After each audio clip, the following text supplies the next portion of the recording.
listening to the podcast To Be Single or Not to Be by Shanna Montana, a podcast where we talk about the single life, dating, and relationships so you can make a decision at the end of each episode and decide to be single or not to be. That is the final question.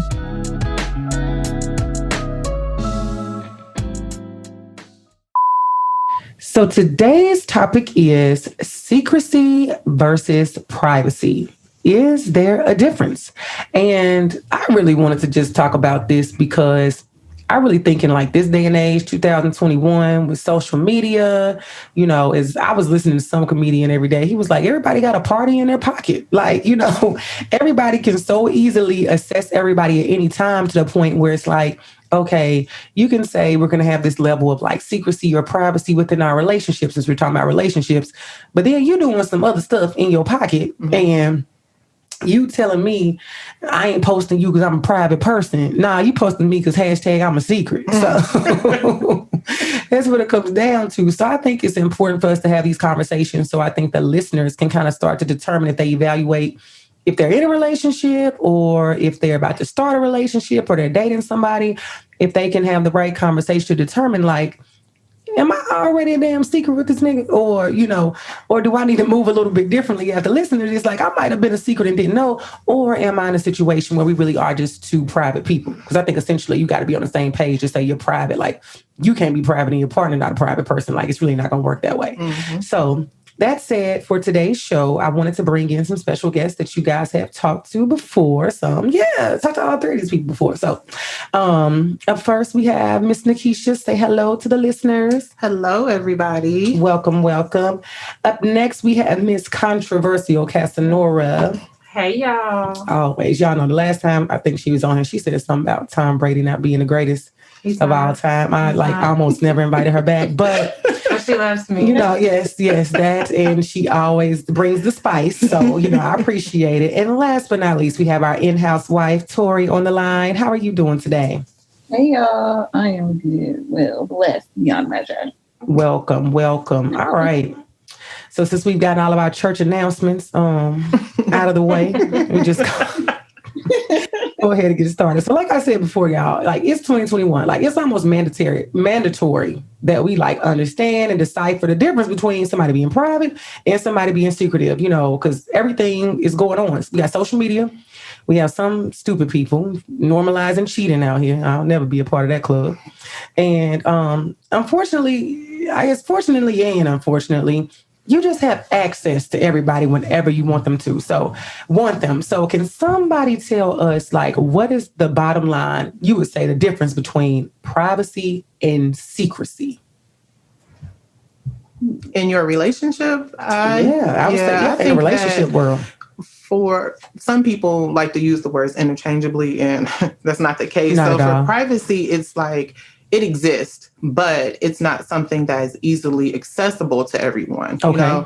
Again, people use that for I'm private about relationships or about my family, yada, yada, yada, or where I work. Or my kids. Yes. Yeah. So, yes, they exist. I acknowledge they exist. However, you don't have that ready access to them. Secrecy, however, is like you're hiding something. So it's like truth versus lie. Yeah. So, and lying by omission. Exactly. Leaving it out don't mean the shit ain't happening. Absolutely. So it's like you don't want someone to know this because X, Y, and Z. So that from when I think about those two, it's like, I could be private, I have a relationship, but you all don't need to have access to my relationship. Yes. Versus I'm in a relationship and maybe I'm a secret from everybody knowing that I'm in the relationship with this person. So, because I really got 3 girlfriends or 3 boyfriends, so I got to keep 2 of y'all secret. Right. So, it's that whole hidden factor for me when it comes to secrecy. I think so, too. What do you say, Casanora, Tori? I always give the example of Kerry Washington and Namdi Asamoah, right? Okay. We know they're married. Yeah. We know that they have 2 children. That is a good example. It is. We don't know none of their business, though.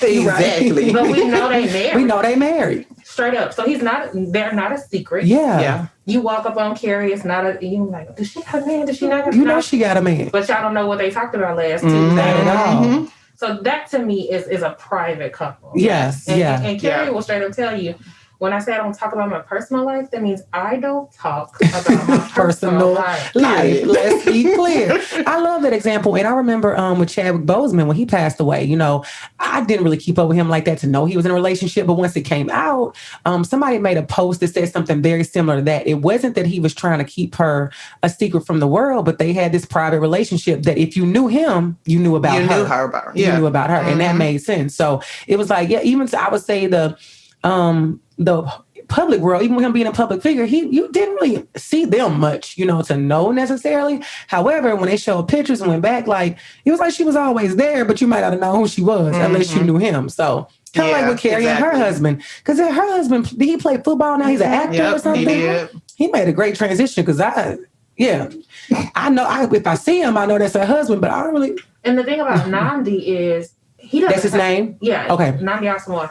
He doesn't have social media, right? And so, like, even when they were promoting Sylvie's Love, like, all of that was on Tessa Thompson's Instagram or like somebody else's Instagram. He doesn't really have one. Like, I think he's just a very private person in general. Yeah. Yes. And then that worked for Carrie. She's like, bet, because I was in a public relationship, and that was a hot ass. And it did not work out. And her public life is a public enough for the both of them. Yes. Like, we get enough Carrie, you know. So yes. So I get it. What would you say, Tori? I love that example.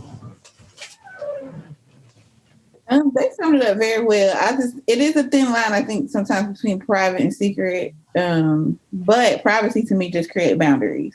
Yeah. Secrecy, you just lying. Point blank period. Let's make it plain. Quit playing. And that's on who? Like, the best thing about your relationship should be a secret. Yeah. Yes. Having boundaries where you're like, okay, this is between it. Like your mom used to say when you're growing up, what happens in my house happens in my house. Don't go around my house talking about, you know, my business. Like, okay, that's privacy, and you don't have to be in the limelight. But if people know you, they need to know me, and vice versa. It's kind of like when people say, like, a friend of yours is a friend of mine. You know, I see, y'all know I'm obsessed. If you listen to podcasts, you know I'm obsessed with divorce court. And you constantly see people on there that are like, yeah, this been my best friend since high school, but y'all been married like 5 years and she never met that best friend. Make it make sense. Like, best friend went at the wedding. One nigga was on there talking about she had to go to work that day. She could. I was like, she couldn't take off for the wedding. This your best friend. Your best friend? Should have known about the wedding first. Be lying. So how do we normalize honesty? Because niggas be lying out here. So now I recently read this, that if you're feeling shame, this goes back to what all three of you have said. If you're feeling shame or fear about something you're not sharing with your spouse, chances are that the thing you're keeping to yourself goes beyond your private life and falls into the secret category. Would you all agree with this, and why? Yes.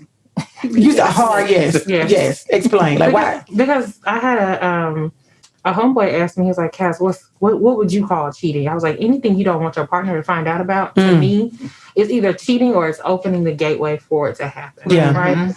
And I don't need to know every move you make every minute of every day, because I'm busy. You know, I got my own stuff that I got things going on. I have an appointment. But if I get to the point where I'm wondering what you're doing every minute of every day, because the way you move makes me question if you're really where you say you are. You really loose. Doing what you really say you're doing. I hate that. So, like, if it's got to be a secret, there's a reason why you're not telling me. Like, if we in a relationship, it's supposed to be open. It's supposed to be honest. I believe in setting an example and setting an expectation. Okay. I'm going to tell you what I think is important for you to know, because I don't want you to find out on the back end, you went to Roof Chris with Bobby. Come to find out, Bobby is actually a client of mine that I'm trying to, get him to purchase this land or something. Or don't But I made it look bad. Yeah. Because instead of saying, hey babe, I got this dinner business meeting with this man, you found out from one of your homeboys that was, taking his new girl out trying to show her a good time, that I was out in the dark in the corner with some man. Right. You was at Old Glory having drinks, and one of your friends saw you. Look at the old folks say sneaking and freaking, like and now you don't trust me. Right. It makes sense, because when I think back to when I was in my fuckboy years, it was this one time I went to New Orleans, and it was so crazy. At the time, at that point, I wasn't cheating or doing that crazy, but I didn't tell him I was going to New Orleans because I was childish. I did it because that nigga used to go places and not tell me. So I'm like, I'm going out of town. this nigga can guess where I am. And he found out on Snapchat. So you wanted him to fascinate. I did. That was intentional as fuck. I definitely wanted that nigga to find out. But based on, what you're saying, like, stuff looks crazy because he was the same way. Like, he would do things and go places, and it was because ultimately he was not being faithful. But would never, like, it's kind of like if you're having a general conversation with somebody and they like, you're like, girl, what you about to do? I'm about to go to Walmart. What you got to get from Walmart? That's general, like, just things just blur out your mouth. Mm-hmm. You would say that to him. Well, why you want to know what I'm getting from Walmart? Because, nigga, you probably ain't going to Walmart. That's what I'm asking you. So, right. So I think you have to look at that. Like you said, what you said, expectations. And what was the other E? Example. Example. Mm-hmm. So in those situations, it's like if we have a two-way street where we communicate and things are easy, it shouldn't be a problem for you to tell me what's going on or what you got, you staying out late for work, whatever. Because if not, you start to look suspicious. And even if it's not something that you're guilty of, now it's causing tension in our relationship because it looks a certain way. Right. So what would you say about that, Nikisha? Do you think that, if we're not sharing that, there's some fear or shame attached to it? Yeah, and I do agree with Casanora when you say that you do not need to know every step a person is making. Every little step I take. Right. I won't be there. You will be there. Yes, you will. Every little step No. Because be together. Look, I got attachment issues. Bobby, shout out to Bobby Brown. Listen. Yeah, but still, like, because I always say that about any relationship that I'm in. It's like, I don't need you up under me. Yeah. Right? So we don't have to be hip to hip at all times. I don't have to know you going, well, I went to go see my mama today. That's cool. That's your mother. Do what you do. But it's when you have those, like you said, those mystery moments where it's just something that you feel like. I'm going to jump in here. And Tori, I'm going to ask you from a married perspective because I used to deal with somebody that we live in Nashville and his sister lived in Nashville. Mm-hmm. And sometimes when he wouldn't come home at night, he wouldn't call me, wouldn't tell me. But then the next day, he would be there at his sister's house. His excuse was, well, I was with my sister. Do y'all think that matters? Like, should it still be communication in that instance? I think if the expectation is that you're going to be here. Yeah. And you're not here. Yeah. Then you should tell me why you're not here. Yeah. If you're expecting someone to be home, and I'm waiting for you, then you didn't communicate that, hey, I'm at my sister's house or we doing whatever, then I think that's a problem. Okay. I make sure I wasn't crazy. Because there was examples and expectations. Yeah. Exactly. Like if you're expecting someone to, especially if you're cohabitating, if you're expecting someone to be home and they're not, for me, I start thinking like, I go through them phases. The worst. What didn't happen? You got in a car accident? Something happened? We don't always jump to that you cheating. First, it starts out with other stuff. But I will navigate that way. Like, where the fuck you been? Like, we start out concerned. Then it goes to you got me fucked up. You know what it makes me think of? Is when Vanessa wanted to have big fun, right? And Claire was like, we were worried about you. We were concerned now that we know you're okay. Yeah. Great. Yeah. You want to have big fun. Big fun. Mm-hmm. I want to know what the married woman got. I want to hear this. So, Tori, what do you think about that? I'm thinking large, too, because I'm like, you said there are things you feel shame to tell. First thing I thought was credit. Like, I'll be honest. I wasn't even thinking, like, cheating, like, of course, or I flirted with my coworker today. Should I tell my wife I went out to eat with my, what do they call it, work wife or whatever? Mm-hmm. It's like, tell me, because I'm showing up too. I'm coming to FB. We going to eat. We going to eat for lunch, okay? But it goes so beyond that because it's like, okay, I was the type of girlfriend. Like, how much you make? Like, once we get to a certain point, what do your credit score look like? Like, you need to be able to tell me what the whole picture is like. Because I'm not you may be driving a Camaro, but if you got the credit score of 480, but the Camaro doesn't matter. Yeah. Because you're paying $1,000 a month. Yeah. Hello, they're going to come get the Camaro. Like, But I think it's shame and fear attached to those things when people are living like that. That's definitely living beyond your means or just outside of the scope of how you should be living. Right. And I think you're embarrassed. Like, I don't think it's a lot of people that, if you are, say, 30 plus that want to say, like, my credit score like 400.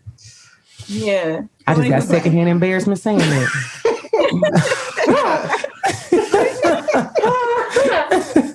but then you have people get defensive because of embarrassment or things. Why you want to know? Why that you causes arguments? I got so many horror stories because I dealt with somebody that I was talking to them, but Y'all can't see this. I'm gonna paint the picture for you. I got my hand raised, right? Because I wanted to ask a question. Please do. So I'm a heterosexual woman. So I date men. So this is not a general statement about all men. This has just been my experience with men. You got to give disclaimers because you do. Niggas' favorite place to reside is their feelings. Yeah. I have found that the male ego, baby, it's like wet toilet tissue. Ooh, it's so fragile. Fragile, okay? Mucho fragile, okay? That ain't real Spanish. That's nigganese, okay? You have to like kind of finesse how you talk to these dudes. And I don't support coaxing the male ego or any of that shit, but like I understand some of the defensiveness depending on the topic. Okay. Now, if I ask you where you been, and you ain't telling me where you been, you gonna catch all the smoke. Used to be you might catch a hand, but the Lord has redeemed. Yes, has worked on you. Look, yes, come on, bro. Delivered. Look, hallelujah. All right. I tell folks all the time, Jesus, me loving the Lord saved my life and yours. Hey, let's be clear. Talk to me. Tell them. You should testify how good the Lord has been to you by bringing salvation into my heart. Yes, let's be clear. But so like that's one thing. Yeah. Like if you laid up with somebody, that's another thing. But if it's like money or finance, I have learned how to speak flowery to these dudes. Like, so teach us your ways. Because I was like, why you wanna know my credit score? Why you wanna know how much money I make? I see a future with you. I want to know what we have going on so we know what moves we can make. Yeah. You want to know how much money I make? You want to see my credit score? Because we got to figure out what we can do. Right. Yeah. If we trying to do this, I mean, if you're not trying to do that, that's cool. Yeah. Especially if they serious about you. You know, if the nigga like, well, I don't know about that, then you know, like this ain't it. Right. Then since you got to get your duffel bag and get the fuck on. Yeah. Come on, duffel bag. Come on. Move around. But I found that it's like, it relaxes some of that whole, like, you need to prove to me. Yeah. Right. That that you got a 850, that you got, 6 months worth of savings in the bank. I was like, nah, baby, I just want to know what you're working with. Yeah. Now so we know where we going from here. So we know what we can do. And Yeah. I'll put my cards on the table, you put your cards on the table. Right. And I think that's fair. Yeah. I think that makes it a safe space. Yeah, because that's when you think of secrecy and privacy, like you can be private about your finances. Because those are probably people that normally want to be private, again, because they may not be where they feel they should be. Right. Or things of that nature. That's fair. But secret is we just gonna move in this life together, and it's just things I just don't know about you, and it's supposed to be cool. Yeah. That's not acceptable. Like we about to move in, we doing certain shit, just like you're not gonna tell me. And the thing about it is I'm offering up. I'm offering.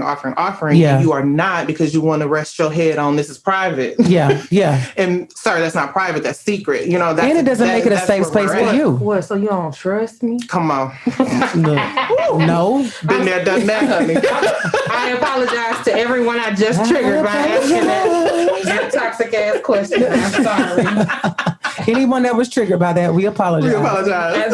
But I think, we like what Casanora was saying, we do those things to make it flowery, to make it a safe space for them. And, where the role can be reversed. But if you aren't willing to cooperate, number one, it says you probably aren't my person. But number two, then you're not making it a safe space for me to want to move forward with you. Because, go ahead. No, I'm just agreeing. Okay. I'm shaking. That's why we got to have a visual coming season 4.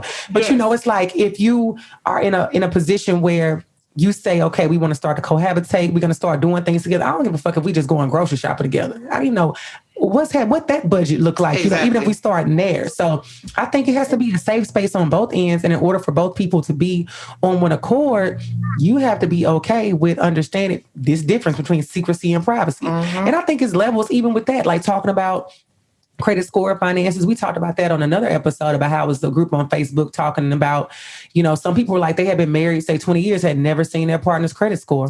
One person was like, they said it worked for them. One person said they had only seen it one time when they got ready to buy a house. That's how you show up with the sheriff at your doorstep. Okay. Telling you and your babies that y'all got 5 minutes. So it was literally, it's like I think it was a financial independence group. I can't remember, but whatever it was a lot of responses of people literally saying like, I've never seen my partners this and that. And that was like just crazy to me. So I asked Tori, what have you, I'm sure, I ain't gonna assume, have you and your husband saw each other's credit score, credit report, stuff like that? Oh yes, that was a conversation, and I say he started it. It was something I wanted to talk about, but I didn't know how. Mainly, when we were about to get married, topic of finances come up. What's going to be the household budget? Who's going to pay majority of the bills? Have it for a while until we both get settled in our careers. Like, what do we need to do? And so his concern was my student loans, which righteously so should have been a concern because, baby, I got them. Tell him about it. Talk to me. That's another reason I want to show him. Like, hey, boo, just so you know, this is what I got up front. Dr. Cass does have 3 degrees, but I also got 3 degrees worth of student loans. I'm gonna print the paperwork out for you. No questions, no mistakes allowed, Gina. I haven't really known the end result, but this is what it took to get here. So we had that discussion before we got married.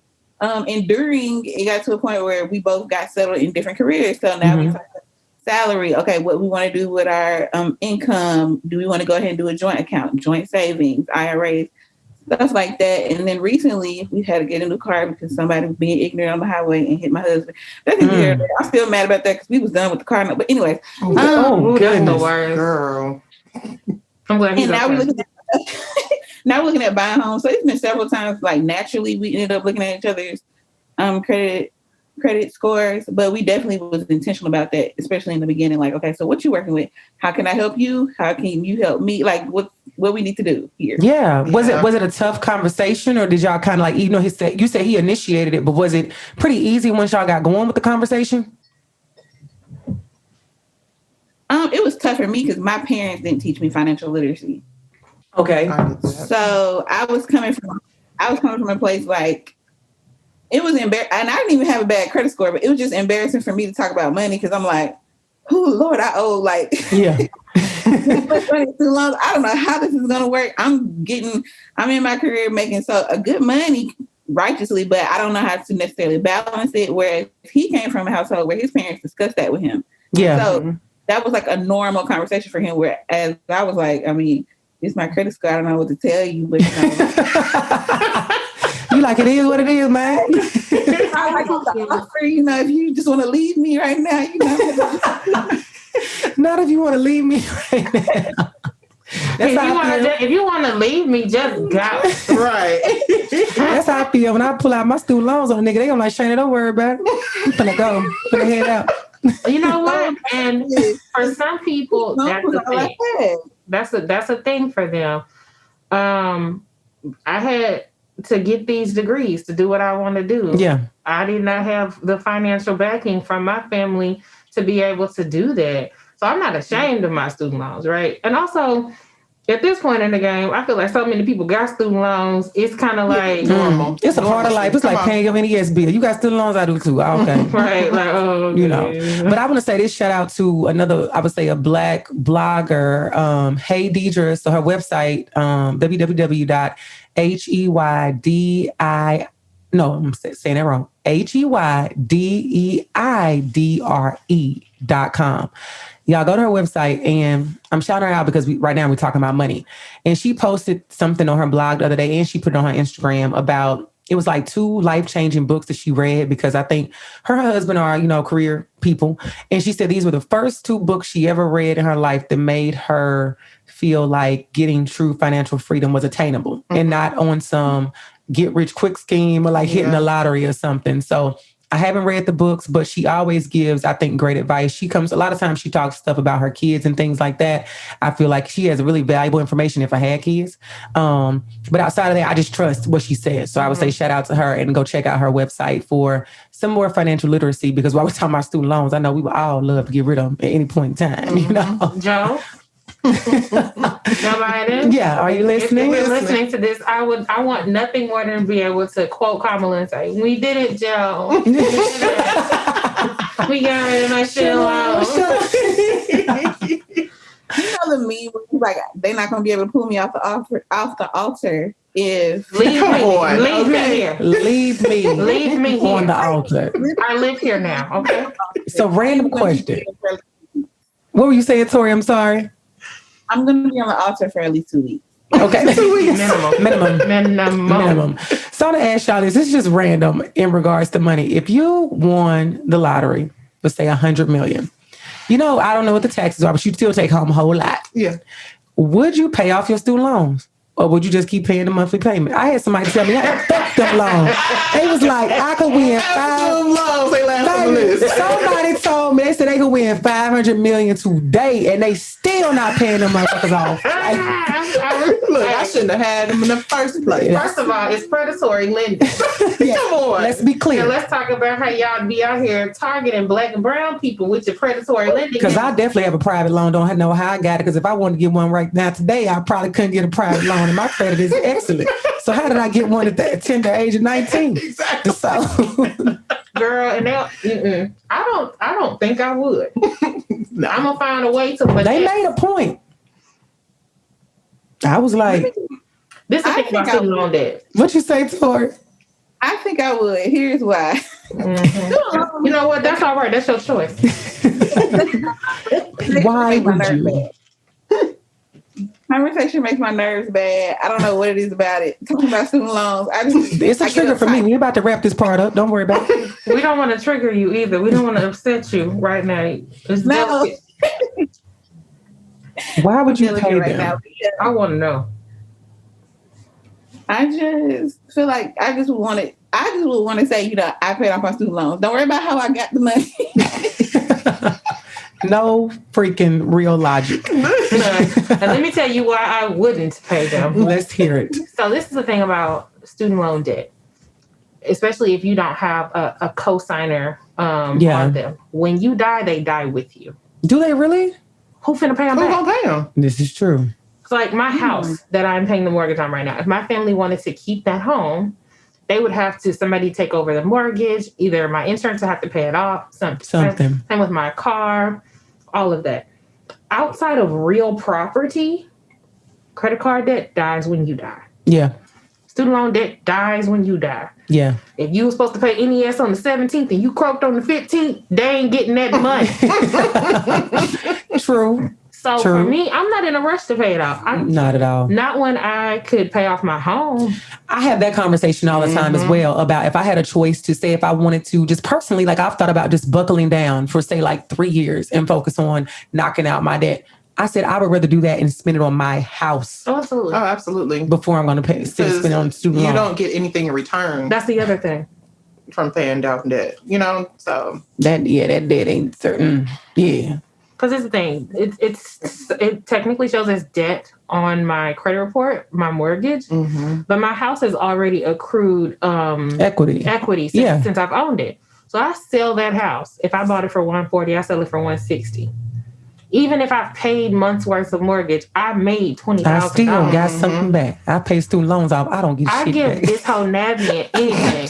All she get paid in full. You know what you get? A rusty ass, funky ass, thank you email from this bitch. Girl, fuck you. Take this money and go. The logic, there it is. So, Tori, you got to rethink that. Now, this takes us to, we were just talking about, we aren't people that feel like your partner has to know every single thing that you do. So this leads me to ask the question, like, how do you categorize or decide what should be kept a secret and what is private when it comes to relationships? And you all know I like to do research on topics, and kind of thinking about myself, I read 2 things that stood out, and then I want to get you all's insight. So one article I read said the first rule of thumb is that if your partner would feel angry or betrayed if they discovered this information themselves, you should share it with them. So what do you all think? Would you all agree with that? Yes, I would. Agree. Okay. And what would you all say like falls under that category? Like what are things that maybe, what'd you say? Whatever they say falls under it. There needs to be a conversation. A conversation. So you have to communicate. As I always say, the Mississippi River of every show is communication. It flows through it. You have to communicate. And a river runs through it. Amen. Yeah. So anything, I think, so say for instance, that extreme, you out here running the streets. Yeah. And a baby coming. Let's do that. Okay, we just don't go all the way there. We just went there. Yeah. Do not collect $200. We go straight to he made a baby on your ass. A whole child. Okay, so the secret. That's the secret. Okay. Yeah, the kid is definitely. I'm definitely gonna feel angry or betrayed. So you trying to keep a whole out and cheated on you a secret, but the baby right here is the proof. So it's like if you don't tell me this is the situation. Because again, I still have my choice. This is the situation. Okay, look, no lie. I've been out here doing whatever I wanted to. And, guess what happened? Even if we don't stay together, the fact of the matter is that I don't know. And so if this came up later and I'm looking crazy because I'm like, oh, so yeah. I seen somebody with this baby look just like homeboy that you with. There's something what you mean? Stuff like that. That's embarrassment for me. Exactly. That's not a conversation we had. It could have been a private matter that we have agreed upon. He took away your ability to make an informed choice. Absolutely. You did not tell and I'm very big on that. Like, tell me what it is up front and I can decide, okay, hey, we just gonna move through this and we just gonna go, or I'm gonna leave the relationship. My choice. And it could have been a situation where somebody's coming to you later telling you that, hey, so I heard, oh boy, got a baby that's 6 months old, and you're like, okay, because we've had that conversation. Yeah, I already we know what about this is. This is what we decided to do together. Yeah, versus I'm saying, I'm like, no, he don't. Yeah, and now not looking my super dude, crazy. And then so that makes you look crazy, and that becomes then there's secrecy in there. And that absolutely goes back to another thing I've heard people that have kids and say, I think when it comes down to children, like, whether first date, second date, up front, you have to let people know that you have kids. I'm not saying you got to meet them, but you have to tell them because, absolutely. Again, it goes back to making an informed choice. So like a few things I've come across with regard children that capacity, you got a surprise baby on me or you have kids, you need to tell me up front what's going on with that. Yep. Or if you're pregnant, bitch. So exactly.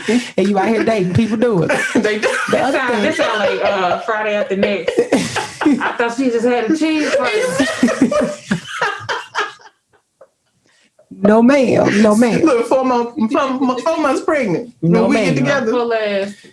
Yeah. Okay. Full ass baby. Full ass baby. I think another thing is like health. Like, I read about that or thought about that if you have a condition, I ain't saying if you feel like your blood pressure was high at your last physical, but I think if you have a disease that you could transmit to me, then I think that needs to be shared. Or in all seriousness, talking about, do you all think when it comes to now we have transgender, things of that nature, do you think that's something people should disclose up front? I think whenever you get to a point where the information will potentially impact the person's decision to continue a relationship, that needs to be shared. And I also recognize that our society can be quite transphobic. So that's information that is not always readily or easy to share. Yeah, absolutely. What I do think is you never take anyone's choices away. Right. And I also will acknowledge that people assume that all trans folks are out here engaging in relationships with people and not disclosing their gender identity. And that's not true. It does happen, but to me, it makes me think of when people say, oh, she probably lied about being raped. Like, people do lie about being raped, and that's despicable and disgusting. Right. But the majority of people are not lying. Right. And you cannot blanket people with situations like that. Exactly. So I do think if you are a trans-identifying person, that is something that should be shared. I do think if you have an STI that is chronic, like, so that could be HIV, that could be hepatitis, that could be herpes, that could be a number of things. I think that information needs to be shared. But also, I think before we get deep into a relationship, talk to me about your mental health, right? Yeah, that's definitely important. Yes. Because I have had bouts of depression, right? Yeah. And so there are times where I don't want to do anything. Like, I have no energy to do anything other than the things I absolutely have to do to be able to function. And pay my bills. Right. And then I've talked to friends who have had partners who were diagnosed with bipolar disorder or, borderline personality disorder. And in order for you to manage that, medication is part of how you do it. Right. That means you can't go off your meds. Yeah, you cannot go out. And as a partner, you cannot judge your partner because they take meds. Like you taking crazy pills. People like to say stupid shit like that. Fuck them people. It's how I feel. But that's part of something else we're going to get to. But I love you brought it up already because that was one of the second rules of thumb I came across where it says you voluntarily share things that you believe will help increase your partner's understanding of who you are and how you came to be you. Yes. So, it may include how you were raised, traumatic experiences from your childhood, or experiences from previous relationships. Sharing these things promotes empathy to your partner because it helps them make a sense of have a sense of history, so they're better able to understand why you do what you do in the present. So I think it's so important when you talk about mental health for someone to understand, I may, a person may be able to function. Like, you can't say, you got up and went to work today. That doesn't mean that I'm not depressed, but I still laid on my couch all weekend, didn't want to shower, didn't want to eat, didn't want to do anything. And you stood there judging me like, get up, come out of that funk. It's not that easy. It's the same thing I tell people that have an addiction, say, to drugs. Nobody wants to get up. I don't believe and do that. If it was that easy, everybody would all just shake the water off and just get up and go and be perfect, but it does not work that way. So I mean, that's where you run into being in relationships and you have secret things like that. So I'm secretly taking pills or, whatever drug or alcoholism and things like that. And we don't have these conversations. Granted, this information does not need to leave outside this space. That's why it's called private. However, when it comes to me and you, if we are functioning as a unit on a daily basis and things like that, if you have these things going on or these things that you've dealt with in the past, we need to both be aware of this part of each other's lives, because then it's a secret for me. Yeah. Because I can be in a whole relationship with you for 10 years and then you're this whole person that I never knew existed because we didn't have those conversations. Yeah. And I think, Tori, you were about to say something earlier. We mentioned as far as like trans lives and things like that. Were you about to say something about that earlier? Well, I was going to say, I guess it can tie into like mental health issues as well. As far as my statement, don't make me feel like I have to keep it a secret. Because at that point, we shouldn't be together, because now I'm not even comfortable, or I don't even feel safe enough to share certain quote unquote secrets or something that I feel like is sacred to me and helps me balance. I mean, it's a part of who I am with you. Right. Sharing certain things. And something else that came up. So we talked about like health, children, of course, finances. I think, it's levels to that. You don't start the first date, I wouldn't say, but essentially you have to have the conversation around money. It's a lot of working parts to money that you got to have. You have to talk about. And I don't think you can be secretive about that to tell a person, if I'm paying each month, if I do have these hundreds of thousands of dollars or whatever in student loans, I got to tell my partner about this. Like, I cannot lie, and I cannot, lying is omission to me. And the other thing is like family and friends, just being open about relationships and things of that nature. But I think that helps to make, like, if you can have those kinds of conversations, it may make your life easier if you can let them know, like, what is my relationship with my mom? What is it with my siblings? Why is it this way? That goes back to mental health. It's all all of this, right? Yeah. And so one of the things that I struggled with in my relationship with my childhood sweetheart, which is, again, the most significant relationship I've ever had. I try not to generalize people, but he is a Pisces, and I do believe Pisces men are the most toxic fish in the sea. There, I said it. I just need to release that. He would wait until I was calling him out on something to tell me something that was connected about his life. Give us an example. So, like, I love the mess. Look at you, just over here, just sipping on tea, stirring the cup. So, like, we would get into an argument about him not sharing a financial strain that he was in. So he would be like, oh, no, we can't do the thing we had planned because he mismanaged his money. And I was like, why didn't you just tell me? You didn't have to, you canceled our plans. You told me we weren't coming. I done got all dressed up. Like, why wouldn't you just tell me? You don't know what I got. Right. I used $40 worth of makeup on my face. First of all, boy, do you know how long it took me to get into this bodycon dress? Let's start there. Nigga, I shaved my legs. I could have kept the hair, okay? Because you want to be childish. Right. And he was like, well, my mama and daddy don't talk about money, and I don't feel like I need to talk about money with you. And I'm like, so you wait until now to tell me that you don't feel like it is appropriate for us to discuss finances, or just anytime we're in a fight, that's when you need to throw out there to deflect that you may have experienced one thing or another, or this is your normal. Yeah. And so one of the things that I share with guys, like when we get fairly serious to where like we're dating each other, like we might be piddling around with other people, but like we for real involved with each other. Yeah. I share that I have experienced sexual trauma, and I share that I got trust issues, right? Okay. Not saying that I'm going to question everything you do, but like, because of my experiences, I need you to show and prove, and that helps me to trust you more. Yeah, right. Yeah. And if you can't handle being in a relationship with a woman who needs you to be consistent in order for trust to grow, this isn't the space for you. Because these are the things that I need. Absolutely. But I don't wait until, I don't trust me. I don't trust any of you niggas. All you niggas all you've ever done is hurt me. He like, whoa. Yeah, well, it's not a surprise when you're asking for certain things or you're asking to know certain things. They know, okay, she's working through her issues and hopefully we can come out on the other side of it. But it's not received as, oh, she's just questioning me just because. It's something that I want her to work through and I want her to trust me. So I'm willing to do that. So I think, yeah, you have to definitely communicate things that's related to mental health or any other areas that would affect the relationship had you kept it a secret or called yourself being private. Now, something else I'm going to ask you guys is, I saw some scenarios online. And Tori, I'm going to start with you for this first one. And so remember, we're talking about like the first rule of thumb is like, you know, if your partner will feel angry or betrayed if they discover this information themselves. These are things that they're saying that you should definitely tell the partner. And I'm like, I don't know about this. So that the first one is that you dinged your partner's car by reversing into a pole. I'm definitely not telling that nigga. I am not telling him what I did. No, if I can see it, if you can't see it, it's from your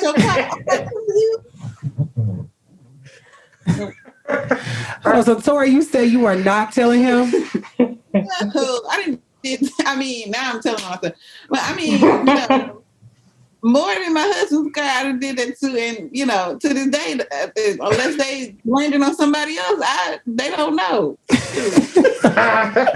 Now, it's different if, you know, you hit some shit and the big ass telephone pole fell on the top and I can't. That's different. But like a ding or a scratch, nigga, no. We could stand there together. Damn, somebody hit my car for real.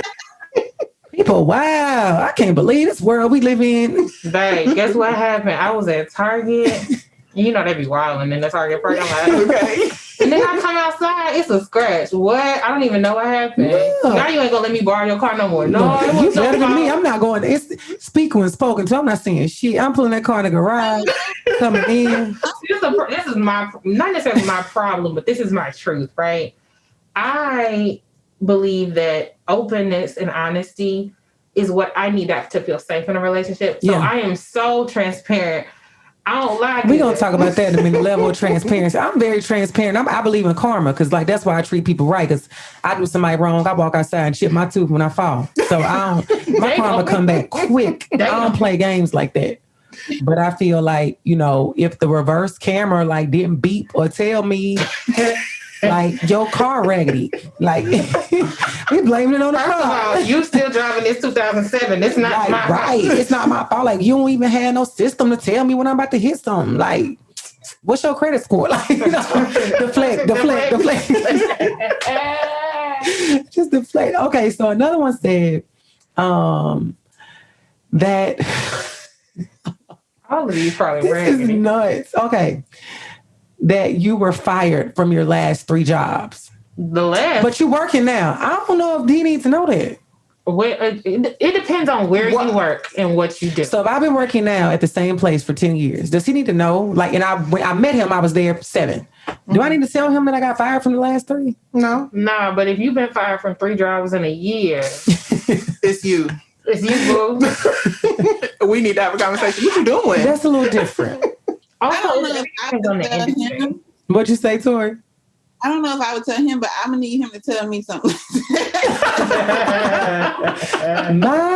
my. What a tangled web we live. Exactly. So wait, Tori, if you get fired, that ain't his business. But if he got fired, nigga, we need to talk. Absolutely need to know if your ass got fired, but you don't even know about me. Now this is a crazy one. It says that you had unprotected sex in your 20s and you've never been tested for STDs. You definitely need to tell that. You need to get away from me. That's so hard. Go. First, I want to hear your response because your face is killing me. Right. So, in your 20s. So, say you're 38. Okay, 38. And in my 20s, I was wilding. But now we're going to bring the age down. We're going to say you like 32 because we don't want to make it that far. Don't matter. So 20. It doesn't matter. Either way, some of that stuff's still sitting on you. You never been tested, but you wilding. First of all, if we haven't had sex yet, then okay. If we haven't had sex, maybe but if we have, I'm windmilling on you. Yeah, on site. No conversation. It's going to be a misunderstanding. We need to have a conversation, especially if we are in you need to have a conversation with your physician. Thank you. Make an appointment. So that I'm going with you too to make sure. Oh, no. Tested. I need to. So everything is digital now, right? Mm-hmm. So yeah. We can log into My Health at Vanderbilt and see what it is. Mm-hmm. I'm celibate and have been for several years. Yeah. I still run me the whole thing, Doc. Run it. Give me the whole Something might have been dormant. Run it. Something you never know. Yeah, you know, exactly. Maybe something jumped up off a toilet when I had to squat that one time. We don't know. I don't know. You know what I'm saying? Run all in play no games. Because I had a friend like that say he used to get tested like he was very active, like every 6 months. Nobody I dated. And then he was like, he had this thing, like, so say he got tested and he fucked around and like had unprotected sex like a month after. He was like, man, I should be scared as hell for the next 5 months. What? This stop having number one, sex. Stop having unprotected sex. But why you gotta wait? No, but so that's why I say, why you have to wait? He's like, man, my nerves. I don't want to know. So you just out here fucking off on anything. Look, so he okay twice a year to know. To know that he about to die. You want to wait 5 months to know you got HIV? Okay. I will say this. Whoever this man is that I end up with, we will not be having sex until we both show the Carfax. I need to know. Come on. Because, not that I don't trust you, but show me. But I don't trust you. Not that I don't trust you, but I don't know you. But I mean, whatever. I need to see, right? And I'm going to show you mine. Because again, I'm all about transparency. But also, we need to talk about how you as a Black man need to be more intentional about your health. Absolutely. Also, I have heard many a Negro say, well, if you good, then I'm good. Boy, if you don't go get your own fucking test. That's some spooky shit. That's that hood nigga. Again, though. You good, I'm if you good, I'm good. It's the hood nigga health plan. Okay, like, so you just want to trust me? Because I've had niggas saying, like, you don't look like you got nothing. Well, wow. I'm here to tell you that I have HIV. And now we both have it. Since you want to trust me, nigga. Don't do that to people. That's horrible. Like, I wouldn't, but I'm just saying, like, that's the dumbest mentality. So it's the hood nigga health plan. It definitely is. And I think for women or men, whoever that is listening, that if somebody is telling you something like that if someone's trying to keep their test results a secret or they're non-existent, it's the conversation is no longer about secrecy or privacy. It's about, my health and my wellness at this point. And if I'm going to make a decision to continue to talk to this person, then we both need to go Can to I ask a somewhat the clinic. Related question? I want to know how people feel about it. I have my stance. Okay. So there are some people who want to know not just your STI screening, but they want to know partners / body count. What's your... I'm asking. Somebody said I always lie. Like, tell them, I forgot what the math was. Tell like whatever it is divided by 3 or something. I ain't gonna lie for shit. Like my number is 1. I only been with you. You call me alive. Yeah. You don't believe Black women. Yeah. Black women don't cheat. I mean, honestly. Does it really matter? Once we get to a certain age, don't ask me that. Come on. Why are we here? Why are we at this point? So again, we all agree there. I just wanted to ask and kind of put that out there. Because my thing is this. If you have been with 40 women and 30 of those women, it was casual, I don't care about them 30. What I care about is the 10 that might have a hold on your ass. That you might have a soul tie or some shit with. Yeah. Like, I don't necessarily care with how many people you've been with. Right. Who were you connected to? Right. Yeah, that's different. That's the shit I want to know. Yeah. Who we gonna... Y'all seen those scenes from the movies, right? Like it's a couple together, and then somebody roll up on their ex, and they just stop them in their chest, and they're like, "How you been?" Like Joan on Girlfriends. Always Joan. Always Joan. Always Joan. Who is that for you? Yeah. Who we gonna roll up on in Kroger and that bitch gonna leave you breathless? That's the who I want to know about. Yeah. Give a fuck about that mother hoe. Yeah. Right. Give her a good goddamn. Fuck the mother hoe. Oh, I got carried away. This musical interlude brought to you by. So the other part of it, so we now know, some things that are like the first rule of thumb that you have to discuss with your partner, or it is considered being a secret. The other part, as far as the second rule of thumb, we talked about things that you share. If you help, it will help increase your partner's understanding of who you are. So something that stood out to me One was, you were bullied at school or like growing up, and it made you become like tough in order to survive. But I think you have to dive into what tough looks like. It doesn't mean that you like get to be an asshole. I think you have to, dive into that one more. Another one, mental health, really stands out. It says that your mother or father used to tell you that you were worthless and you struggled with feeling lovable your entire life. So say like mom and dad issues, things of that nature. Definitely makes sense to share so they can know more of who you are. One that stood out to me that I was like, all that says, used to suffer from erectile dysfunction, which still causes you to be anxious during sex. Oh, Pumpkin. That made me feel so bad.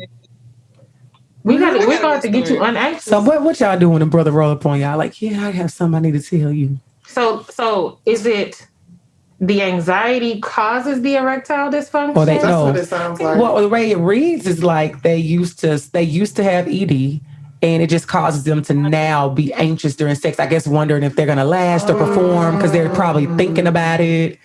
No, that's real. Yeah. I feel like I empathize with that. Yeah, it's funny, but on paper. Because I mean, shut up. I'm thinking about like.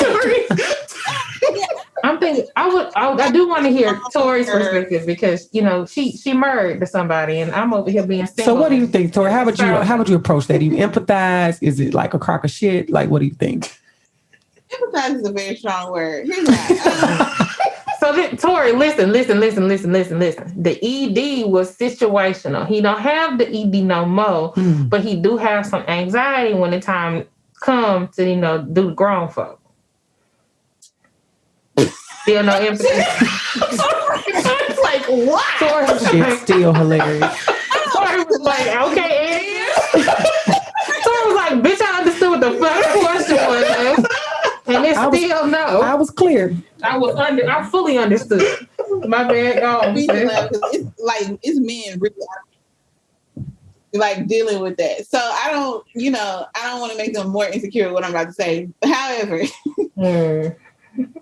but I'm about to make you insecure. When it comes to like sex, I was a little bit of a late bloomer. Mm-hmm. So, and I wasn't, I wore ivory on my wedding day. So I'm just gonna say that. And so oh, that's so sweet. My dad's gonna have to wear peach or something. I don't know. I just salmon.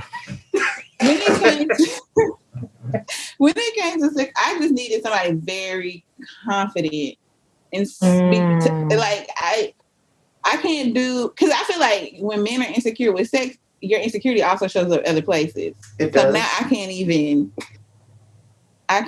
talk to my male coworker because you think about the fact that we go home and you can't even do what you got to do. Yeah. I think it does. It's projected.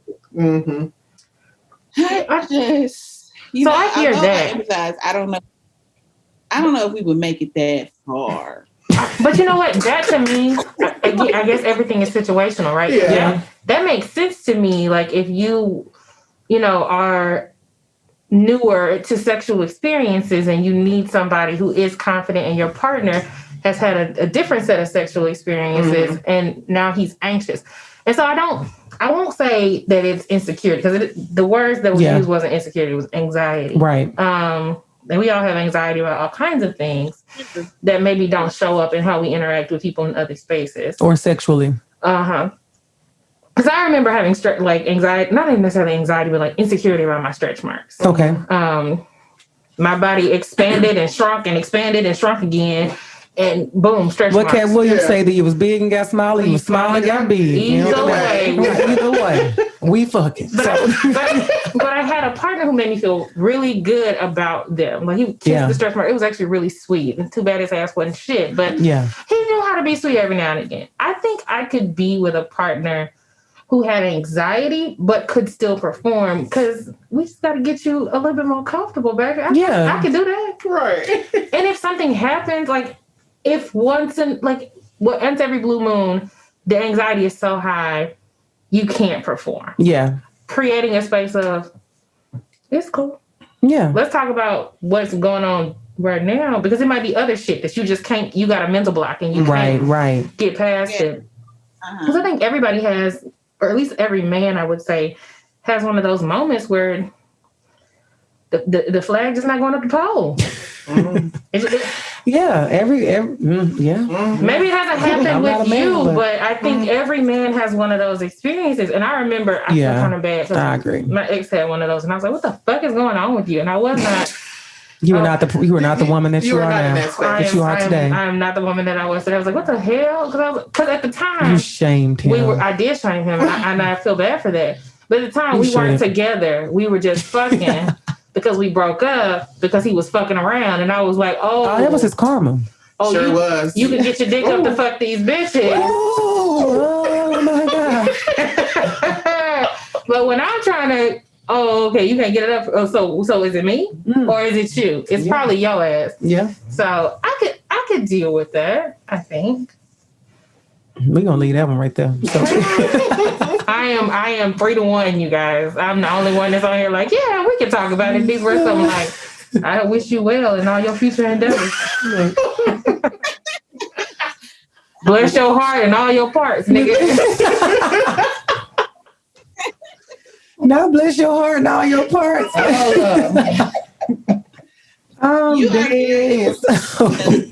So let's go to this. I want to talk about, actually, no, we're going to take a break. We're going to be right back with the Living Single segment on that note.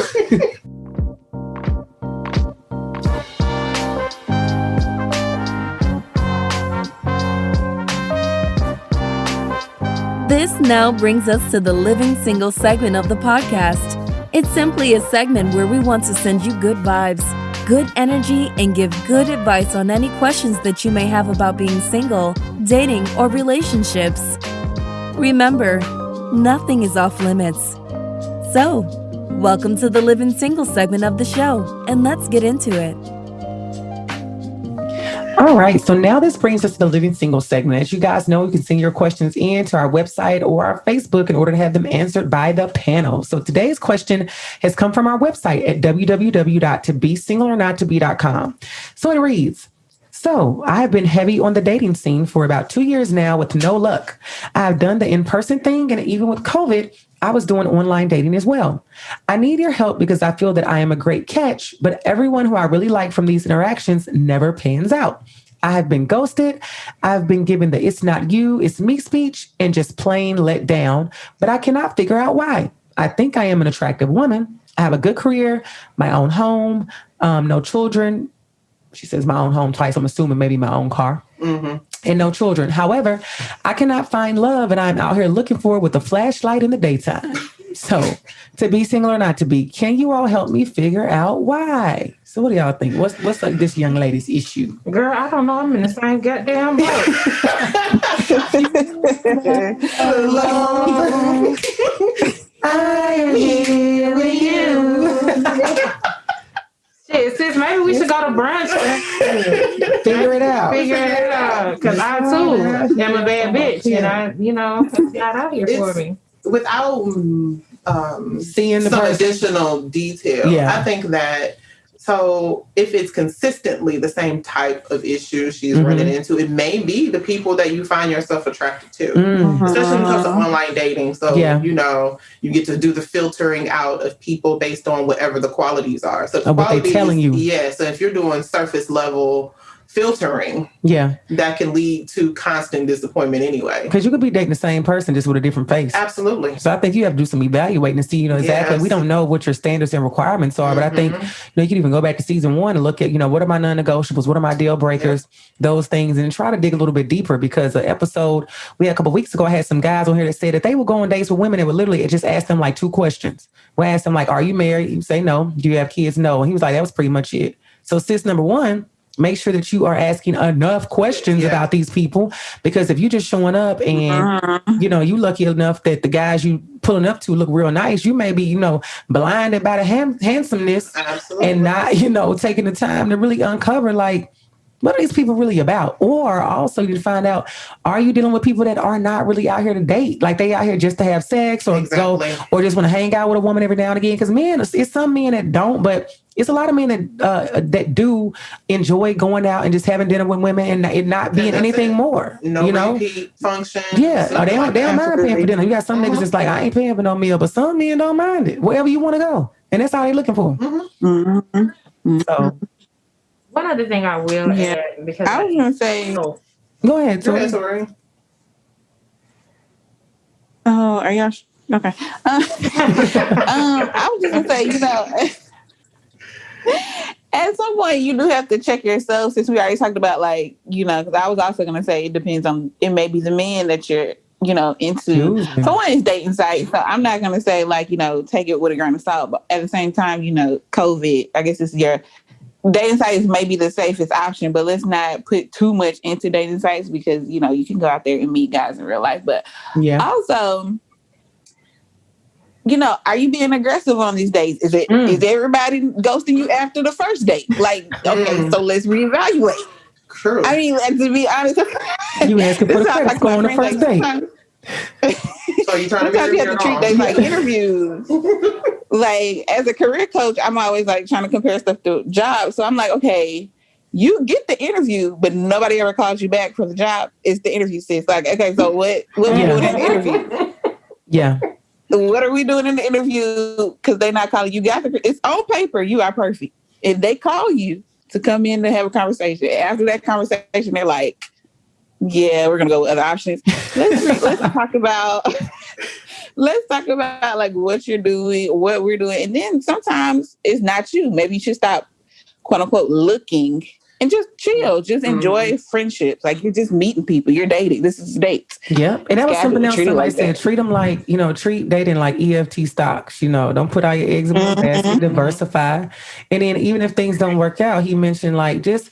You may find that this person they can help you with some business stuff. They can help you come hang stuff up at your house. You may be able to take away something from these guys that you're meeting. I mean, if they're open to that and know that, it might not have turned into a relationship, but it may still be some kind of value there. Mm-hmm.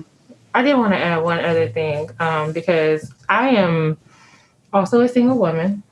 I have been living in Nashville for 7 years. Dating is interesting. Dating is, to say the least. Absolutely is. Dating pre-pandemic was interesting.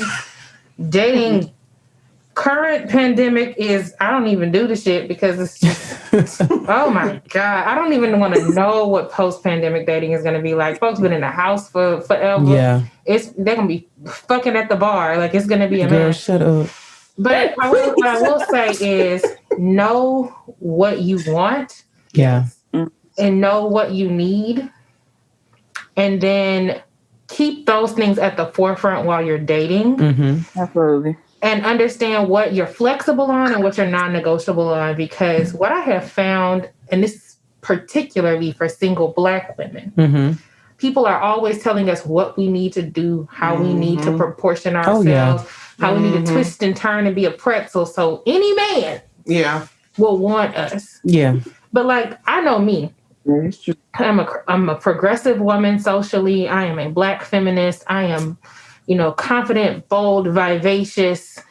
If you want a softer, meeker woman, I think women in all manifestations are beautiful. I'm just not her. Right. And so if I have to become that to be your partner, then we both losing because you getting an actress. Yeah. You're not getting the real me, and now I gotta pretend to be something I'm not to have the relationship. So know what it is that you really, really want and need. Know what you're flexible on, and then date from that point, and understand that not everything is gonna work out, right? Yeah. Like even your favorite restaurant got a dish that you like. Yeah, I don't know about that. It's not my jam. So just be mindful of that, but also enjoy dating. So enjoy being single, because my great grandmother, God rest her soul, said the only woman that wants a husband is one who ain't never had one. I agree with grandma. Look, not the only one that wants a husband who's one. And the in-house wife agrees. loves her husband, but also understands like marriage got some shit to it. Yeah. From what I heard. Absolutely. I tell all my friends that, and they're like, "You're married." And I was the first friend on, like, I have a college group of friends that we are still friends to this day, and then I have my couple of friends that I've been friends with since childhood, and I was the first one in both of those groups to get married. And so when I tell them, like, enjoy your single life, girl, go on that, get that free dinner. What? Relax. And they like, well, you're married. I'm like, I know, I get it, but I'm saying, like, you really tripping over dinner. Like, let that dinner, like, and move on. It'll be somebody else. Yeah. It wasn't the guy for you. Enjoy. For sure. Enjoy. So sis, I think there it is. You have to listen to what everybody says. You have to evaluate, and you have to make sure you are doing your due diligence to check yourself if necessary, but take the steps that these ladies mentioned. So on that note, again, if you guys want your questions answered, please feel free to send them in to the website or Instagram or Facebook. And on that note, we'll be back with part 2 of the conversation.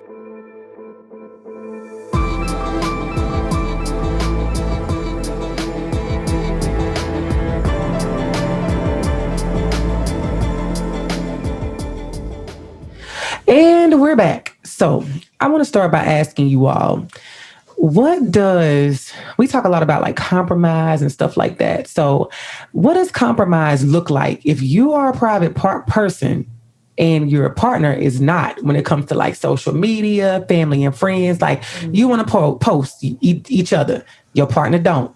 You want to tell your friends about your new boo, your partner like, don't tell them. You want your partner to meet your mama, your partner like, nah, we ain't doing that yet. Well, you might be a secret, sis. You need to that's what I started thinking. I was like, all of those things? But, you know, I was being extreme. Yeah, but say if you have like one, like say if you, we'll just use the main example. You're a person that likes to post your relationships, but your partner is like, that ain't really my jam. Mm-hmm. How do you really, like, what's the compromise there? Or is there, or do you just do it? You know, I think you have to have conversations. I can talk about social media because me and Mel, you know, we don't have a conversation no more. But if you follow me and my husband on social media, you know, his last post is probably from April 2018. I was that girl like, okay, I want to post my man. We going on a date. I'm posting like inconspicuous photos. It might not be him. Yeah. This is my dinner table. And people guessing. I like those kind of photos. Why aren't you posting me? I used to legit ask him that. He's like, have you been on my social media? I don't even get on, like, I'm not posting anything.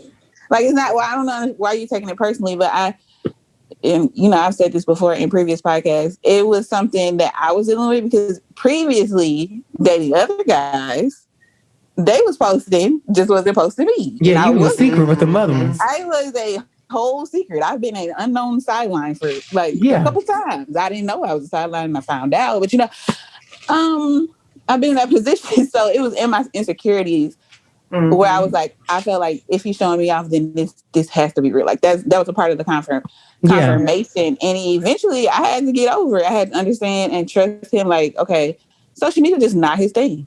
Like I'm gonna post him anyway because that is my man. That's your thing. Like, this is my thing. Social media is not his thing, and I'm not going to force him to post me because then I'm like, oh, you only posted me because I wanted you. Yeah, that's an argument. You ain't doing it because you want it because I asked you to.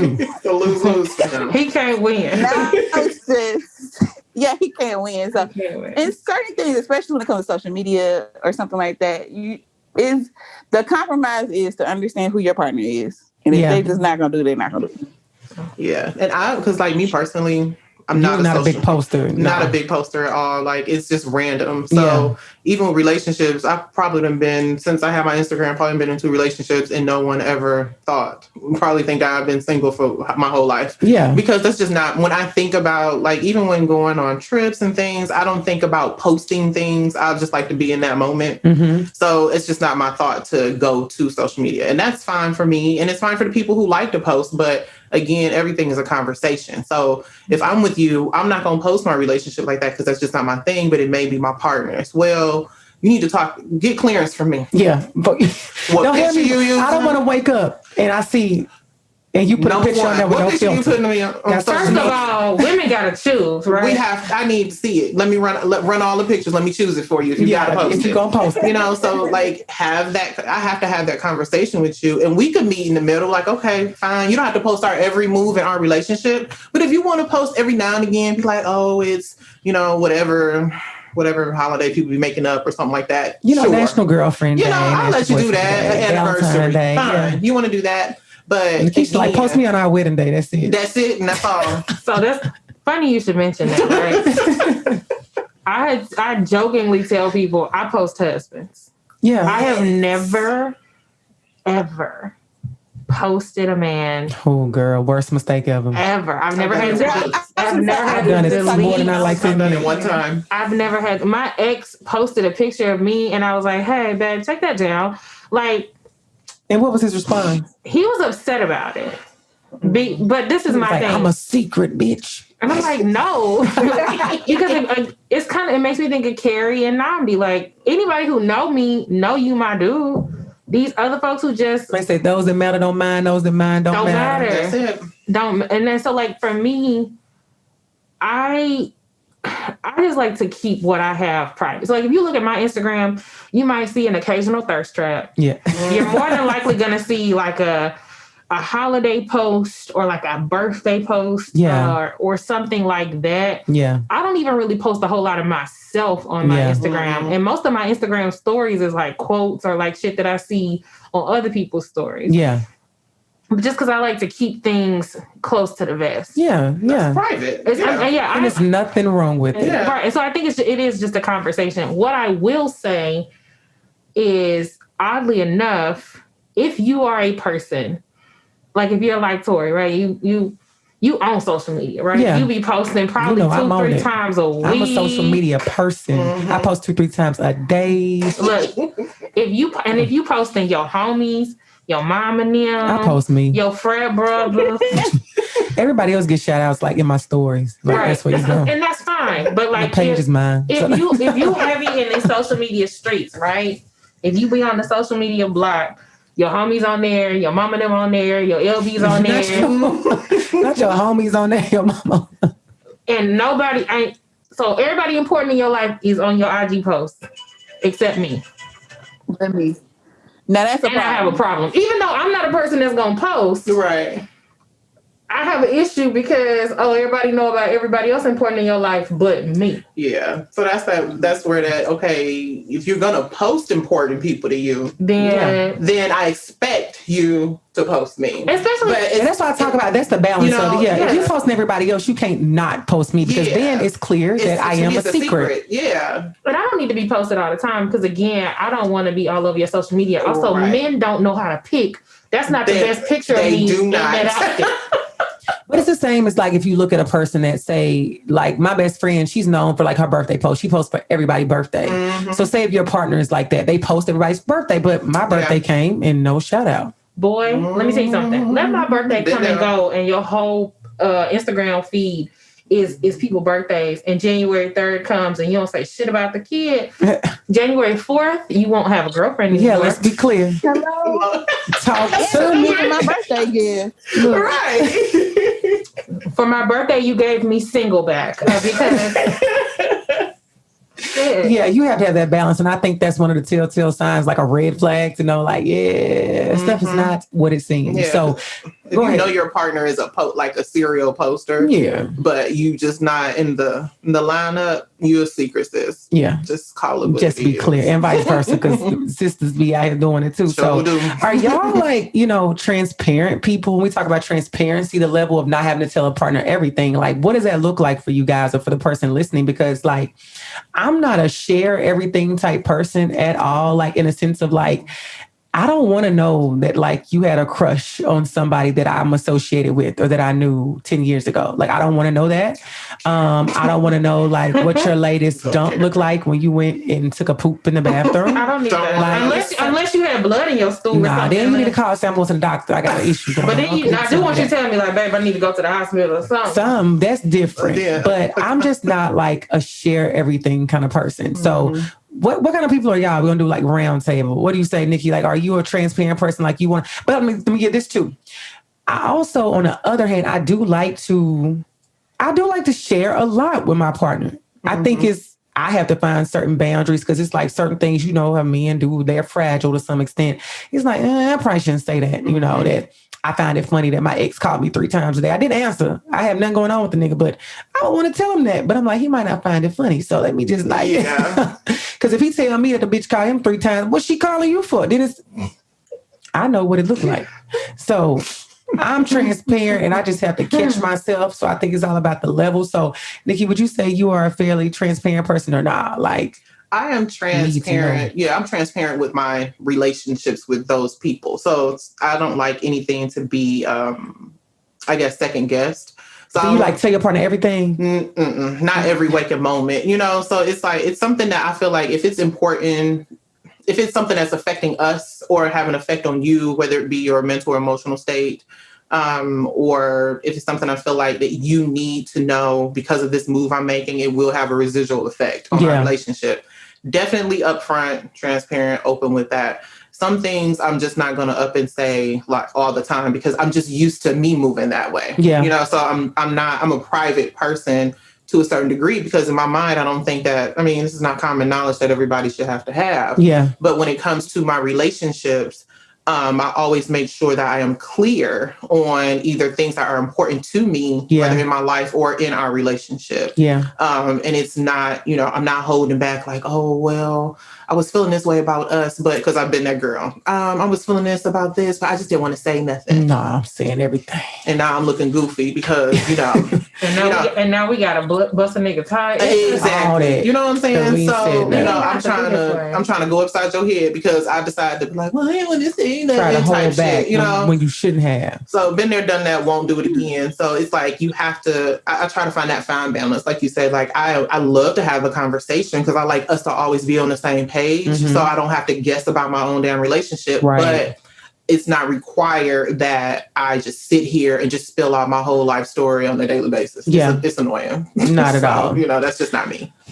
What would you say? So I am an extrovert. Okay. And I'm also a therapist, and communication is one of my top 5 strengths. So I don't know if I overshare, but I do share willingly with the person that I'm connected to. Okay. Right? So like my best friend will probably get like random voice notes from me in the middle of the day. Like, bitch, I just tried these vegan deviled eggs from Tabitha Brown. This shit slap. So like just little random things. Yeah. I try to be more intentional with sharing and communicating with partners because society has developed this expectation that men don't talk. And they don't share. And they do. And not all of them know how to. Yeah. And so I want to create a space where that's just what we do. Yeah. Right? That we talk, we share, we communicate. All of that stuff. Because when the difficult conversations come up, and they will, because this is life, we already have a, you know, you can talk to me sort of dynamic. Yeah. Some people will probably be like, Cass, I didn't need to know that. I was like, but I wanted you to know. I don't care if you tell me anything back. I just wanted you to know this thing happened to me. So I don't know. I've dated men who did not talk a lot, and that bothered me because the not sharing always showed up with some shit you was hiding from me. Yep. Yeah. Absolutely. So I think you just have to pay close attention to know, like, you know, we have our own balances, and then we have to know if a man, if he's a communicator or if he's not, can we teach him that? Is he open to it? Or if he's just choosing to not open up, to not be transparent at all, then it may be something that we need to dig deeper on. Like we may not be able to just leave that where it's at. So Tori, what would you say, like your level of transparency with you and your husband? Are y'all like tell each other everything, or what does that look like? I mean, we don't go as far as like, I just took a shit in the bathroom. No, we don't do that, but we talk about everything. And let me brag on my husband real quick. You know, his bachelor's degree in psychology. So maybe, but he's like one of the first people, and I'm saying like first person ever in my life, including parents, that have made me comfortable just saying some of everything. And my mom is a counselor. So I grew up in a household. We didn't get whoopings. We had conversations. Yeah. Why did you do this? And so I think by the time I was an adult to really have a healthy relationship, I was just tired of talking. Like, I don't want to explain myself why. Like, no. But when we dated, he made it clear, like, this is how I communicate. And if we're going to go further, then, like, you know, I need you to be able to be open with me, trust me. And it's created like a security, you know, between us, especially in marriage, which is really important. So we talk about some of everything. Now, while we were dating, I always tell my friends, you know, your boyfriend, especially a fresh boyfriend, don't have to know everything. Like I had a friend who would date, and she would just be like, yeah, well, you know, last month I had a situationship with such and such. I'm like, why did you tell him that? Like, what? Why? Like, that's offering it up. Wow. Like, you just offering information. No, not offering that. Even might have to sprinkle some little white lies in there, because if you slip up and find out I messed with someone, was that 3 months ago? No, it was 6 months ago. If you wait, no. But if you like me, don't do the white lies.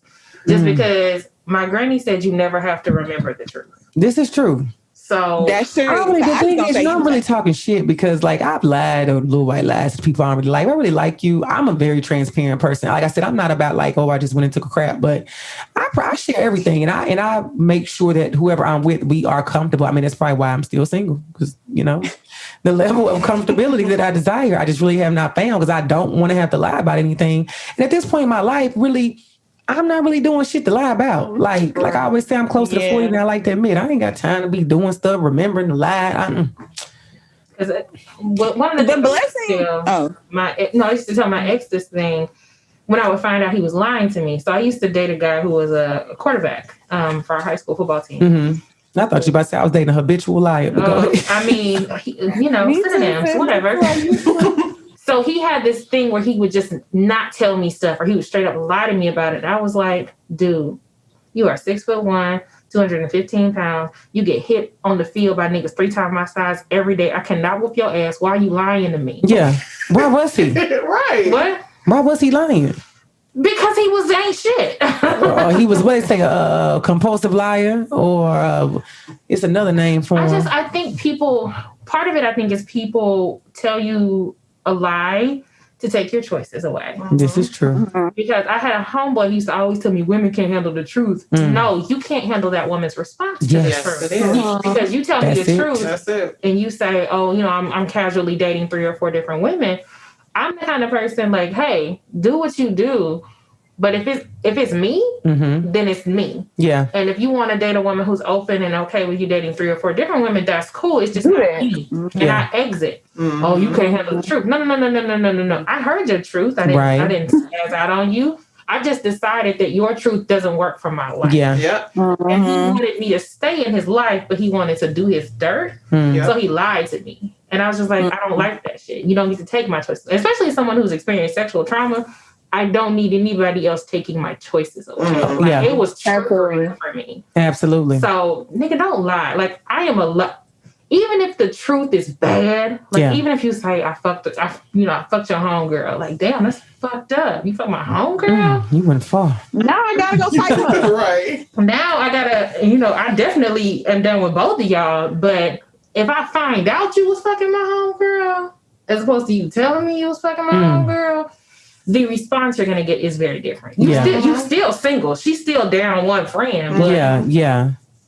You might or may not get I can still move a little different. Yeah. Got you. Tori, what were you saying? I was saying now I got to fight the friend, because now you're talking about what y'all done did. Now I done lost a friendship and a man. Now we just out here singly lonely. Now, what would y'all say? And the last thing I think I want to touch on is because we talked a lot about, people should definitely know what the difference between between secrecy and privacy is. So tell me this, when it comes to, we'll talk about, say, healthy relationships. What does a healthy private life look like as a couple? As a person within a relationship, if you think about, say, like alone time, stuff like that, like what is being private, but it's healthy private? What's that look like for you all? The first word that popped in my mind was intimacy. Okay. Tell us more. Very intimate. I can see now. I'm open. Everybody knows on social media. If my friends come to me, ask me about relationship stuff, I'm telling them basically everything. But we do have like things that we keep in the house, and we've discussed, what we feel like is free range to talk about and what's not. And our relationship, it should be like this, but this is the most intimate relationship I've ever had that doesn't necessarily, intimacy isn't wrapped up in sex. Like, intimacy is, let's talk about this, because I know this conversation is just me, like this me and you right now, like me and you. This is our show. We finna chill, watch this show. I know I don't have to worry about you being on this phone all day. Yeah. Like, I just think a private, healthy relationship is just very intimate on levels that may not result in an unwanted child. That's all I'm saying. I like that. Because now all you're doing is having sex. Because now y'all don't even know how to. Yeah, it has to be bigger than that, especially marriage. Yeah. When I think about that, it's more so on the we have an understanding that the purpose of the relationship is not for everybody else. Okay. So that's when I think about privacy. Yeah. And it comes to your relationship. It's like, I'm not making these moves. I'm not taking these trips. We're not doing these gifts. We're not making these big moves as a couple. And it's to put on for everyone else. For the world. It's to make sure everyone else sees that, we're progressing to whatever those levels are people like to, deem special in, personal relationships. So that's, for me, that's where the privacy comes into place. Like, I know that no one could ever know the relationship exists and it's private because, and I can cherish it that much more because I know me and you we're doing this because this is what makes us great. Yeah. We want to get to these levels. We want to share these moments. So that's the biggest thing for me. I love that. And so for me, it's two things, right? Like, I don't necessarily need the world to know that I'm your girl, but they should know that you have one. Yes. Right? Yes. And so that is very healthy. I think Aaron Rodgers just got engaged, right? To a girl from Secret Life of American Teenager. I don't think anybody knew they were together, but I would hope that he was moving like a man who had a girlfriend. You don't know who his girl is. And so for me, that's the main thing. The people that are important in your life, once we get to a serious stage, your mama should know who I am. Your best friend should know who I am. And vice versa.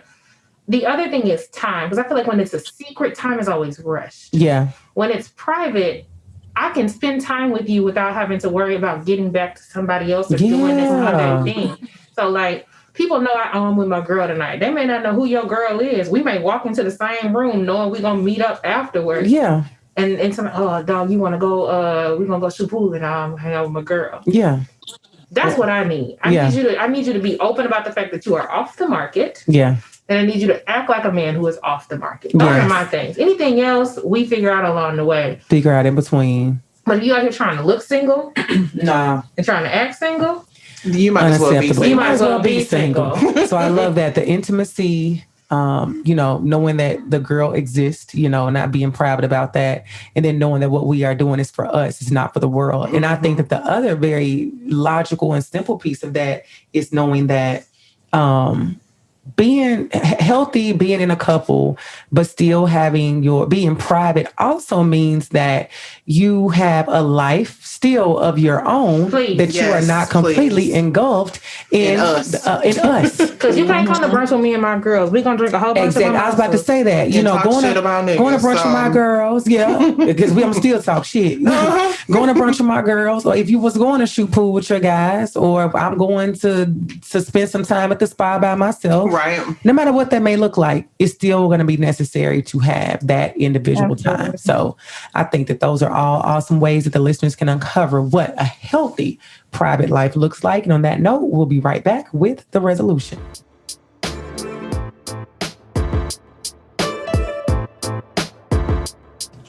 And now this brings us to the resolution segment of the show. So ladies, what would you say the resolution is to understanding the difference between privacy and secrecy and not letting it ruin your relationship or your relationship to be? So let's go. Tori, we're going to go with you first. I knew I was going to be first. I think just understanding your partner, number one, and being comfortable in y'all's relationship and not necessarily just seeking. Sometimes you have to check yourself and say, am I seeking other people's approval? Like what should be private? If I'm sitting up here scared to tell them, should I even reevaluate who I'm with? Like, things in your relationship should be open. So privacy privacy or secrecy in the relationship should not exist. Privacy to the public, to maintain the health of your relationship, to maintain the intimacy of your relationship, things of that nature. That is completely fine. But secrecy between you and your partner reevaluate your relationship. Not okay. Not okay. So Cass, what would you say? So not even just reevaluate your relationship, but evaluate yourself too, because some of it is we're scared to be honest, and it has nothing to do with the person that we're with, but with the experience that we've had prior to that person. But I stand by what I said before. Set the example and set the expectation. Yeah. This is what I need to feel comfortable in a relationship. So I'm going to be open and honest and transparent with you. I need you to do the same thing with me. the important people in my life are going to know that I'm with you. Yeah. I want the people in your life to know that too. I think you should have a sense of peace in your relationship. Maybe you don't get everything you want, but you should have peace. If you have a bunch of anxiety about nervousness, the relationship of like, do people know? Is he cheating? Is she lying?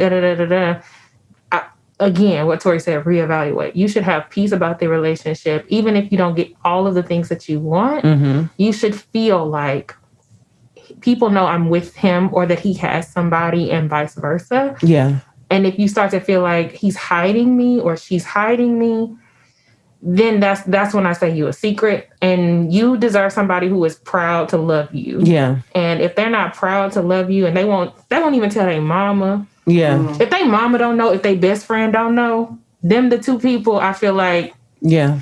If nobody else knows, they should know. Them two people. If nobody that's else. It. So. Those two for sure. And Nikisha, what would you say? I totally. I ultimately would say to people, when it comes to wondering about secrecy, anything that feels like it's hidden from you, it's hidden from, everybody else that may be irrelevant when it comes to whatever that situation is, that's a flag for you. So if you ever have a feeling of something is being hidden, especially in your interactions with your partner, that is a conversation that needs to evaluate where we're going in this relationship. But when it comes to privacy, I would encourage people to maintain some sort of privacy when it comes to your relationships, because we've all learned the lesson and seen the lesson of those who make those relationships very much public, because when it doesn't turn out right, you're going through a very much public breakup or humiliation or so on and so forth. So enjoy your relationship and how it's moving for you all, because it may not be the fit for everyone else. And that's where you maintain the privacy and understand that we all, we're growing people, we're changing people. So our relationships are not always going to be perfect, but at least it is something that is kept between you and that partner. Yeah. And you all can just, work through those things together. And it's so, I think the last thing I'll add is sometimes, you are so in love and having so much fun. You just want to tell the world. But it's like, no, wait, sis, wait, bro, wait, just wait. The time will come. Tell a corner of your world. Yeah, tell a corner. Make your friends can know, but the social media is not your world. Those people, most of them don't care about you. So don't feel like you have to tell them there. So on that note, I think everybody should fully understand what privacy means, what secrecy means. Hashtag, if you think you a secret, you probably are. So on that note, give yourselves a round of applause for a great episode. Your opinions are always valued and appreciated. And on that note, we'll be right back with the Montana Minute. And now this brings us to the Montana Minute. The first thing, there is a difference between privacy and secrecy, and it's super important that you both know what the stance is and support each other in it. The next thing, if you're feeling like your views of secrecy and privacy are changing from your partners or just don't match up, it's important to discuss this in order to get some clarity and not create unnecessary challenges in your relationship. And the last thing, hashtag, don't be a secret, and I'ma just leave it at that. So be sure that you are following us on Instagram, as we have a new apparel release of the Love Collection, Drop 2, coming soon, and we do not want you to miss it. Now, I leave you to decide, to be single or not to be. That is the final question.